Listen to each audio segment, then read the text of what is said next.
হরে কৃষ্ণা।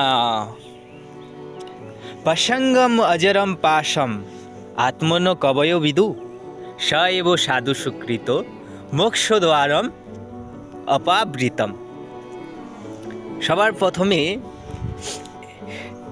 এই শ্লোকটি কি বলছে জানেন? বলছে আমাদের জীবনের যে মুক্তির দরজা যদি খুলতে হয় তো কি করতে হবে? অজর ব্যক্তির সঙ্গ করতে হবে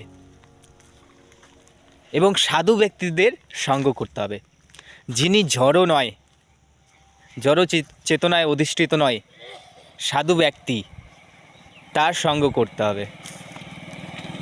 আর কি হবে?